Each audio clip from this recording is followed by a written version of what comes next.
Good morning, dear students. So we have classified the pumps into positive displacement pumps and dynamic pumps. And under positive displacement pump, we have reciprocating pump and rotary pumps. So today, in this session, we are going to see the reciprocating pumps, the working principle and applications. So this is the working of a reciprocating pump. You can see a piston cylinder arrangement here, piston rod, piston and a cylinder. Okay, and the piston rod is connected to the crank via a connecting rod. When the crank rotates, the piston will be moving to right or left. And you have a suction pipe with a suction valve, a delivery pipe with a delivery valve, and a sump. Okay, now let us see what is going to happen. When the crank makes 180-degree revolution, suppose the crank is moving from 0 to 180, what will happen? The piston will be moving from left to right.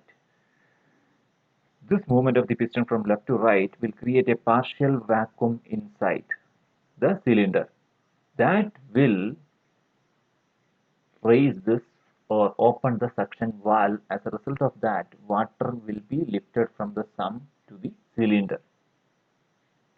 Now for the next revolution, half revolution of the crank, that is from 180 to 360, the piston will be moving from right to left, thereby increasing the pressure of the fluid which is trapped inside the cylinder, which will close the suction valve and open the delivery valve. You can see the positioning of these valves, and thereby lifting the water through the delivery pipe to the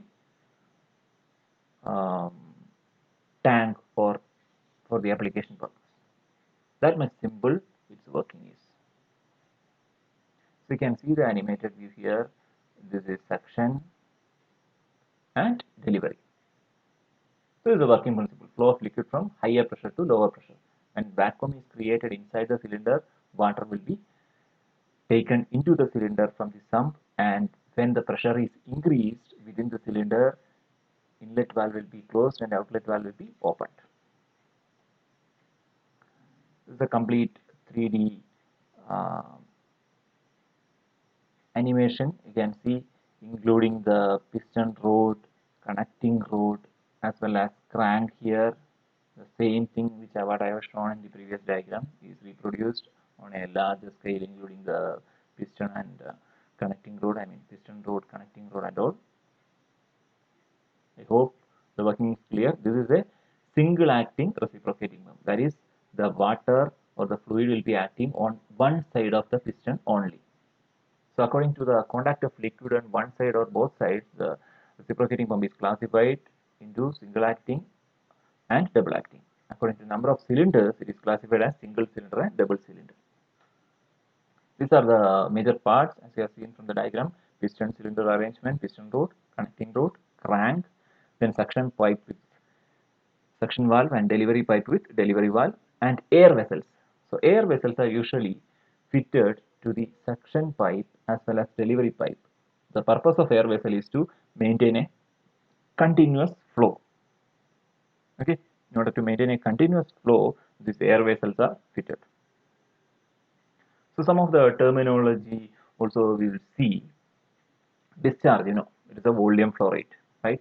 So in terms of length of the stroke L and area of the piston AP, you can write discharge in one revolution of the crankshaft 0 to 360 degree. It is length into cross-sectional area. So discharge of the pump per second, it is LA into N by 60. N is the revolutions per minute. LAN by 60 is the discharge produced from a single acting reciprocating pump. If it is double acting, 2 will be added here. This multiplied with 2. That's all. Total height of lift of the liquid is H. Total height. It is the sum of suction head and delivery head, HS and HD. So work done per second is the weight of the liquid delivered per second into H. Now there is another term usually connected with the reciprocating pump L1, which is slip, which is theoretically saying, in words, there is a difference between theoretical discharge and actual discharge. It is caused by when there is a friction to be overcome in the movement of the liquid within the pipes. So there is a chance of negative slip also. Usually the slip is positive, but negative slip occurs when the suction pipe is longer than the delivery pipe and the pump is running at a higher speed.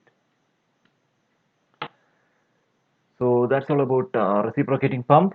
It is really not that much difficult to understand the working of reciprocating pump. It is simple in working. It is simply a piston cylinder arrangement, and I have shown you the animated um, image also, so it is clear. I think I hope it is clear to you, and if you have any doubts, please do comment below. We can find out some applications of reciprocating pump, especially where we require a higher pressure and lower flow rate, as we have mentioned in the yesterday's session. We have seen the difference between positive displacement and dynamic pumps, where we have mentioned about some of the applications. So I'm not repeating that again. So please watch that video also. And if you are not yet subscribed, please click the subscribe button below and get it notified for all the future videos. Thank you.